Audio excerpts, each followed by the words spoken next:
tuliona kuna nafasi kwenye jamii. Kwa sababu mazungumzo baina ya kizazi kimoja hadi kingine ni ya muhimu sana katika malezi bora, katika kuwapa wanawake nafasi ya kujenga hatma ambazo ziko imara.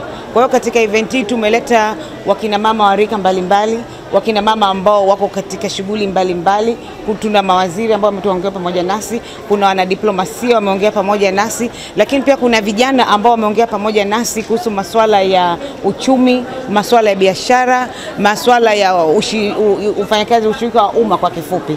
Kwa hiyo hayo yote ni mazungumzo ili tuweze kujengana kama wakina mama kutoka kizazi kimoja hadi kizazi kingine. Unajua tunazungumzia afya zetu kimwili, tunakula vyakula bora, tunaenda gym, tunafanya mazoezi kila inavyoitwa leo, tunakula chakula kizuri, labda tunalala mahali pazuri, lakini tunasahau kitu kimoja. Afya yetu ya kifedha isipokaa vizuri ndio chanzo cha matatizo mengine yote haya. Kwa sababu Waswahili wanasema maradhi yote ugua, lakini kuchacha usiombe. Kwa hiyo ni muhimu sana ili tuweze kujikwamua kutoka matatizo mengine, matatizo ya kiakili, matatizo ya kiafya. Tunaweza kujikwamua kutoka hayo kama kweli tukielewa jinsi gani tunaweza kusimama na kusimamia shughuli zetu za kifedha. Unajua kutokuwa vizuri sio kosa. Kosa ni kwamba umepata elimu, umepata ujuzi na hujafanya chochote kujikwamua. Jambo la kwanza ni kujitathmini wewe mwenyewe kama mama, kama mwanamke. Umesimama wapi katika hali yako ya kifedha? Kwa sababu kutengeneza hela ama kuwa na kipato sio issue. Issue ni hiyo hela unaitunzaje. Issue ni hiyo fedha unaielekeza vipi ili iweze kuongezeka na kuweza kulinda familia yako na jamii yako. Hiyo ndio issue. Kwa hiyo kama huna ujuzi huo na huna elimu hiyo, unaweza kuanza hapo hapo ulipo kwa kuanza kupata elimu. Kuna taasisi nyingi sana hata za kijamii zinapatikana kwenye vikundi vya WhatsApp. Kuna mtaalamu tupo naye mahali hapa naye amekuja kuongea. Unaweza kuanza tu kuongea na mtu mmoja kwa mmoja akakwambia jinsi gani unaweza kuanza kupata elimu ya kifedha, kusimamia fedha zako. Kwa sababu kwa mfano mimi hapa, wewe kipato chako ni shilingi 10,000. Issue sio unapata kiasi gani. Issue unafanya nini na hiyo 10,000? Kama 10,000 yote unaitumia, huiangalie 10,000 kama mbegu, basi huwezi kuipanda ili iweze kukuzalia zaidi. Yaani lazima tuwe na mindset ama mawazo kama mkulima. Mkulima akiliangalia hindi halioni kama chakula, na liangalia kama mbegu. Anapanda, anajua kwamba ikitoka hapo anapata shamba zima na magunia ya mahindi. Kubwa zaidi kuweza kupata nguvu ya uchumi pamoja na mengine yote, kwamba msingi wako ni elimu. Ukichukulia elimu poa ukasema mbona, unajua kuna wengine wanaangalia wale ambao wamekuwa ni mastaa, wanaambia mbona kwenda shule. Lakini kwa kweli nguvu yako inatokana ianze na elimu, hata ya msingi, lakini uwe na elimu. Lakini ya pili, kama una uchumi, una pesa mfukoni, unasimamaje? Kwa mfano, wewe unaenda ni kila siku omba, leo kweli utasimama mwima. Kwa hiyo anasema hivi vitu viwili tuvichukulie kwamba ni vya msingi katika kukujenga wewe.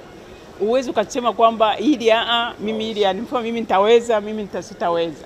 Lakini pia umuhimu wa taaluma, kwamba mtu aweze kutambua kwamba wewe ni mwanahabari, uwe na identity hiyo. Unaangalia unaenda wapi, umesimamia wapi. Lakini leo uko huku, kesho uko huku, yani wewe umesimama wapi?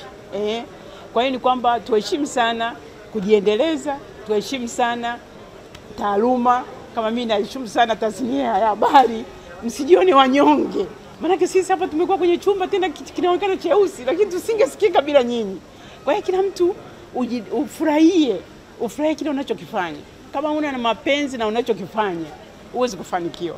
Kwa hiyo tumeongea mengi sana, simwepetezi, najua nisiwapotezee muda na nyinyi mlikuwepo, lakini mimi nimefarijika kuona kwamba kuna mwamko kati ya wasichana, maana tumekuwa na wasichana humu ndani, wa kina mama, wanawake, lakini na wanaume.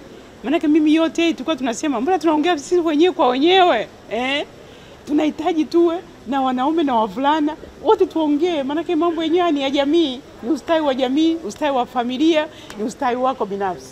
Kwa hiyo kwa kweli nasema tulikotoka na tulipo sasa kama Tanzania, nasema tujidai. Kwanza hakuna mtu ambaye aliamini kwamba nchi hii tungeweza mimi kwa mfano nisema kwamba nitaishi kuona kwamba tunakuwa na rais mwanamke. Mheshimiwa Rais Dr. Samia Suluhu Hassan ametuimarisha wote na kila dunia yote inatuangalia sisi. Kwa kweli hiyo imetufanya wote tuseme kwamba na mimi naweza nikafika hapo. Maana hata mkiongea na Samia atawaambia kweli alikuwa anaamka anasema kwamba kesho nitakuwa rais. Kwa hiyo nadhani hata wote tunaongea nao, wasichana wadogo wote wameona kwamba hii inawezekana. Kwa hiyo moja. Lakini ya pili ya kwamba nayo tumeliongelea kwa kweli. Tumesema tuamizane ukweli. Kwamba wanawake tunajulikana kama hatusaidiani. Kwamba kila ukiona mwenzi wako anapanda, unatafuta mbinu za kumwangusha. Lakini tumesema hapana. Hiyo mara nyingi inaongelewa na sisi tunaiongezea. Lakini haiwezekani wewe ukapanda kama mwanamke mwenzio hajapanda, unakaaje huko juu? Kwa mfano kama angekuwa Rais Samia yuko huko wala ajali wanawake, ajali jamii ipande, tuwe na shule, tuwe na hospitali na nini. Kwa kweli tusingefika hapa tulipo. Kwa hiyo sisi tunasema kwa kweli hilo sio swala wala la mjadala kwamba wanawake hatupendani.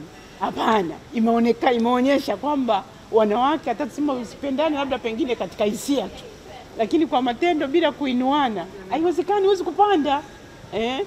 Haiwezi kupanda. Maana kwa mfano unataka kufika huko juu. Mimi niko na wewe naona kama navyoona wasichana mlioko hapo. Si mtataka nipande kwenye mabega yenu usuli niweze kufika juu. Unapandaje?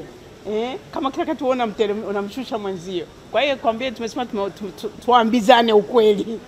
Hiyo kwa kweli tukitaka tuendelee au tufike huko tunakotaka kwenda, tukiendelea kwamba kutosaidiana hatuwezi kufika mbali.